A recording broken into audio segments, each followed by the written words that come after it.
Welcome, everybody, to Mindset Monday. I'm Denise, Zack with Game Plan U today. Thanks so much for joining in. I am super excited. This is episode number 17, and I've got an amazing guest today. Just want to tell you a little bit about Game Plan U. We are an organization that helps founders build their startups, and we have this amazing community of founders who are connected and working with one another, learning from one another, growing with one another. And it's an amazing opportunity. If you are a startup, if you are a new founder and you're looking for support, if you're looking for a way to get connected, Game Plan U is probably the place for you. This podcast is a part of Game Plan U, and my role with Mindset Monday as a 20-year therapist and as a mindfulness and meditation instructor, a yoga instructor, is really to get into those 6 inches in between your ears, in between my guests' ears, figure out what their mindset is. How are you showing up to your day? What are the successful thoughts that you have? What gets in your way, and how do you manage it? Because we see all these people doing amazing things, and there are times when bad things happen, negative things happen, trauma happens, tragedy happens, yet we have to keep going. Time doesn't stop. And this is an opportunity for people to share their story and talk about their challenges and the things that they may have been dealing with, but also kind of share their successes and how they keep going every single day. So thanks so much for being here. Click that like button if you like this content. I'm going to not wait any longer, and I am going to bring on my guest today. Super excited to have him here. He is a member of the Game Plan U community.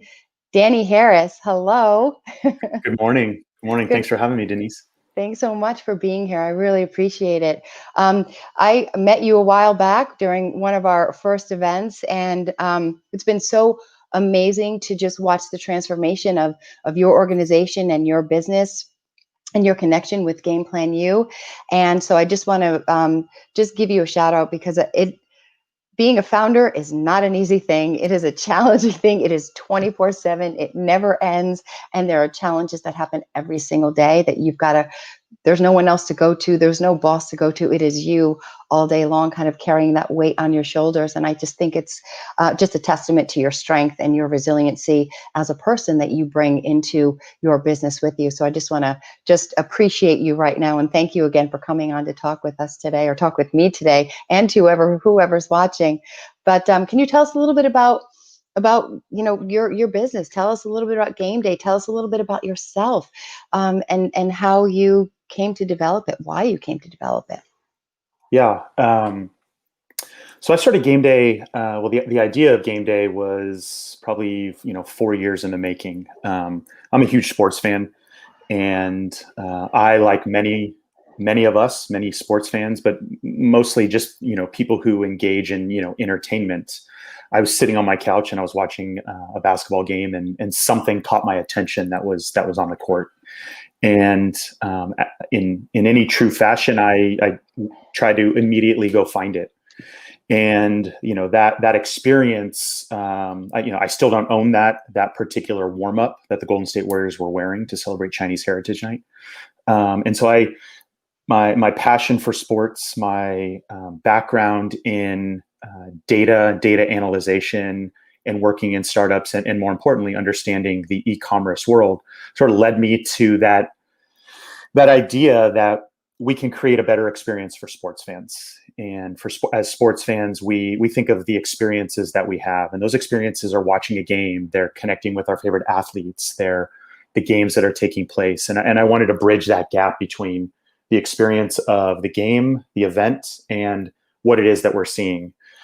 So the initial vision was really just to give sports fans that immediate I see it and I want it opportunity to connect with their favorite athletes and understand, first and foremost, what makes our favorite athletes who they are. What are the things that they're using to perfect their craft?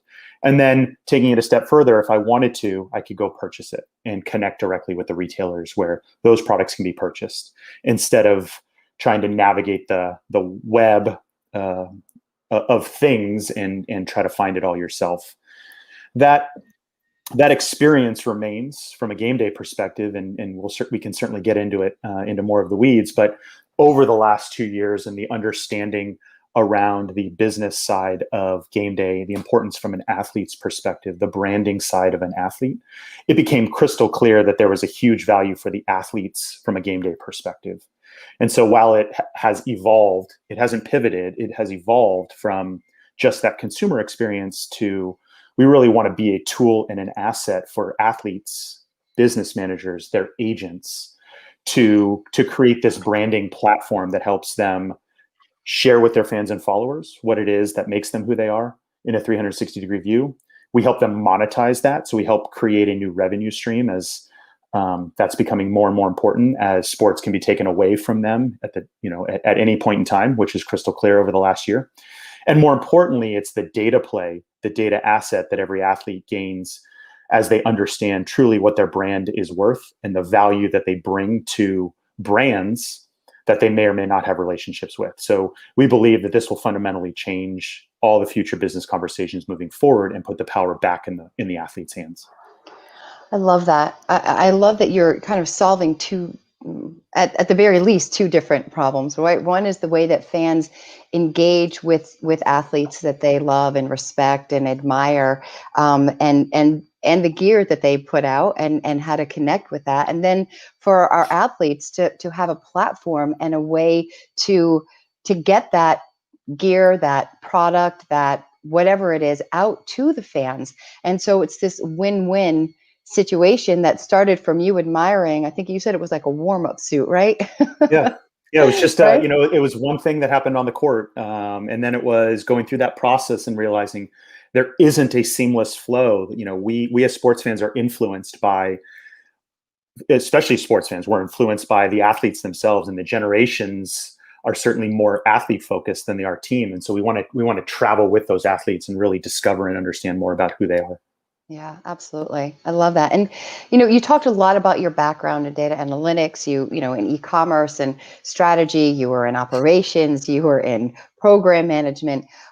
I imagine that even if you didn't like one of those past positions, right? Even if there was a job that you had, all of these things in kind of this penultimate way came together and really gave you so much in terms of being able to develop this business. Can you talk a little bit about that? And not to forget the creative side, obviously, that you have as well, because I'm hearing that in your discussions at the same time. Yeah, it's interesting.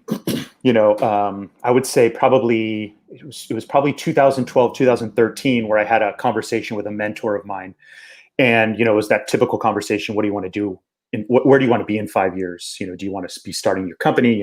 Where do you see yourself? And I would have never thought I would be in this situation that I'm in right now, where I would have taken the leap to do this, to go at it myself, to build something on my own, with certainly my community around me and my network around me providing that support.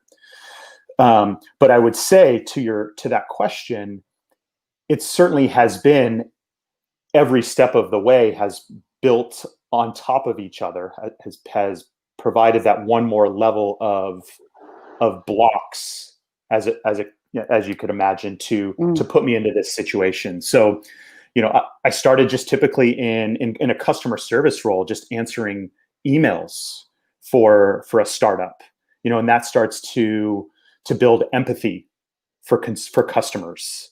And then I put myself into a position where I could really help strategize and build processes so that, that layers on top the sort of the ability to take a step back and try to solve more holistic problems. And then I started, then I evolved to be able to manage people. And that then put me in a position where I could build a team around me to help support the vision that I had.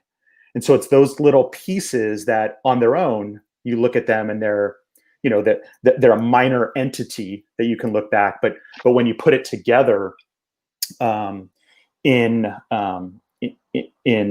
in concert with one another, they certainly have allowed me to be in this position. That and the network of and the individuals that I've got to know and that I've got to respect and that have started to respect me for sort of my journey. Mm, It's sort of all of those different pieces that have allowed me to sit in this position, to talk to you, and to really talk about the platform that I'm trying to build, and the value that I'm trying to create. yeah. Each one of those things on their own don't put me in the position to be sitting here today talking to you. Right. It's kind of like a conglomerate, right? It's all of these things pulled together that it's like you said, one more brick, one more step, one more piece of the puzzle that allows you to be able to see the vision of a company more clearly. I want to, you used one word, you said that, and you talk with someone and you talked about taking the leap, right? I think that moment right there is probably the most fearful moment, maybe one of the most fearful, but because there's so much we're thinking about. Oh my gosh, can I do this? How did you get the courage to do that? What was that experience like for you? And how long did it take you to take the leap? And what was it like when you did it? So when I think back to when I had that aha moment, that traditional aha moment that's founders talk about, the sitting on the couch watching that game, to here, I mean, again, that was 4+ years ago. So I was working for another company where this idea came to be, and um, talking to my family, talking to my friends. Now that I wouldn't say that that's market validation or anything like that as you think about the startup, but it was those conversations that I was having with friends, family, support system that I have, that was giving me some more validation around, and they don't realize it, but it was those little validation points with the positive affirmation around, boosting my confidence. And each Mm, one of those was that additional boost of confidence. And then the two things: one, timing around the transition from the company that I had been working for. So mm, timing is one key piece, and the second was my family.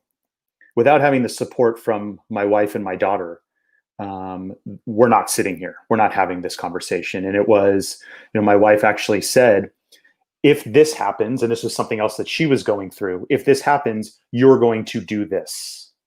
And mm, you're going to do this was, you're going to start this dream, because I believe in it, and I believe in you, and we're going to make this work. Now, living in the Bay Area, it doesn't,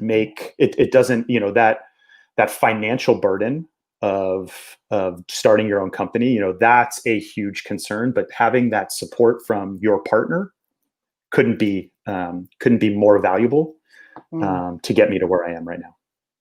And I love that you said that, because what I think you're talking about at the end of the day, which is something that it's kind of like at the crux of everything that I try to kind of talk about, is the value of relationships. And that if you don't feel supported, if you don't feel valued, if you don't feel like your voice is heard, then relationships aren't going to be as healthy. You're not going to want to stay in that position. You're not going to feel like you have any energy or ability to do whatever it is, regardless of your skill, regardless of whether it can work or not. If you don't have that, and yes, I mean, there certainly is something to be said for your own grit and resilience and getting back up and not taking no for an answer and saying, I Right. can do this. But the relationships are so important, so very important. Yeah. And I would add to that the relationships that I have that are giving me each of those little moments, they're Mm, not seeing some of the rejections that you're getting in emails. They're not seeing the ignored outreach, those types of things. So they're not getting the full picture, but they don't need the full picture. yeah. They just need to know that, every little bit is helping support this person, and that this person happens to be me. I got a text yesterday from one of my best friends, and he was saying that his son, watching the football game, was passionate about something he saw from one of the players, and he thought, Uh, doesn't Danny's company try to solve this? And it was like, right? yes, Yes. these little moments, I'm going to keep going. I I'm going love to it. keep doing this, because it's every little bit that's going to provide me strength, and is going to give me that added confidence. And it's almost like these things are kind of put in front of you for a reason, to keep you going. It's like those moments when you think, I don't know if I can take this anymore. I don't know if I can do this anymore. And it's like, boom, you get that little shot of adrenaline, that shot of energy that comes from someone validating what you're doing, right? Right. And I had my Absolutely. daughter on Saturday while I was sitting on my computer trying to, knock out some things, saying, "Daddy, why are you working on a Saturday?" Yeah. You're like, when am I And not working? and then you get that Sunday text, and so it's, Yeah. the roller coaster ride that is this entrepreneurial journey is, it's an amazing experience. Yeah. Yeah. Something that you can't describe it if you're not in it, right? Mm-mm, mm-mm. Yeah. Nope. So let me dive in a little deeper here. Were there times where you felt like, either a challenge came up or something personal or something in the business, and you felt like, man, this is going to test me. This is going to be a tough one. And how did you manage it? I think for early stage founders, it's that ongoing concern around financial resources. It's the how am I going to navigate this and make it work on the shoestring budget. Now Mm, that's an area that I pride myself on anyways. Like in past companies, like I'm I'm the one that is being as creative as possible to try to solve problems in a scalable way, but in a very cost-effective way. So this is a perfect opportunity for me to continue that journey and that mindset. But every day is one more day where money might not be coming in, and you're worried about looking at that bank account mm, and where are we at today. mm, And so it's that ongoing sort of gut wrenching feeling of can I string this out one extra month? Is that second week in February really going to be that conversation that I can have with X person that's going to change the conversation? So it's yeah. how can I extend this as long as possible? And I think that it's that daily um, internal conversation that Mm, you need to have with yourself to right. say, because you can easily just decide, you know what, I'm gonna cut bait, and we're gonna just tie this off, and it just wasn't meant to be. Yeah. But how much more do you want to put into this to make it work? And are Yeah. you doing everything that you can to make that work? Yeah. So really thoughtful self-reflection on a daily basis, I imagine, right? Because it's not just about the black and white. Is it working? Is it not working? It's what's working well, what's not working well, what do I have control over, what don't I have control over, and what are my next steps, right? And what's possible. Even if we take one step further on that, if I can extend this to the second week of March or through March, what's the possibility of having 10 more conversations? And every Mm, conversation is that additional building block to create more awareness, create more momentum, create more opportunities. And if you can generate that extra conversation because you have the resources available, then you just don't know. But yeah, make that possibility a reality. yeah. What would you say is your greatest quality as an entrepreneur, as a leader? I think I think if I had to pinpoint one thing, I think it's the creativity side of me in solving problems. It's a true uh, in the 5 or 6 startups that I've been a part of. I think it's the true requirement of a successful startup employee. It's the being able to take a step back and think to yourself, how can I creatively solve this problem and not require a ton of resources, not need additional help from somebody else who's trying to be creative and solve some other problem. Mm, And so I think if I had to pinpoint, I would say it's that, because that sort of in and of itself gives more confidence in the people around you with how can how successful can Danny be at doing X? Can mm, we rely on Danny to do this and do it to the best of his ability? And so when I take it upon myself without having sort of the other resources around you, you sort of have already realized what's important, and how to get there, and the various steps that it's going to take to achieve that. Absolutely, yeah. I definitely see that creative side to you, and just in hearing you talk and how you kind of, operate within the Game Plan U community as well, which I think is awesome. And I think one of the other pieces that I see when I talk to you is that um, that strategy piece that you talked a little bit before about. It's like you seem to be so strategic and thoughtful about what decisions you're making and how you're making those decisions. And so I'm wondering if you could, say someone who's thinking about starting a business right now, or a new founder is listening right now. Um, what do you say to them in terms of what is probably the most important thing, or maybe one of the most important things to keep in mind, or to make sure that you have at your disposal or within your reach as you start your business? I would say it's having that core community of support.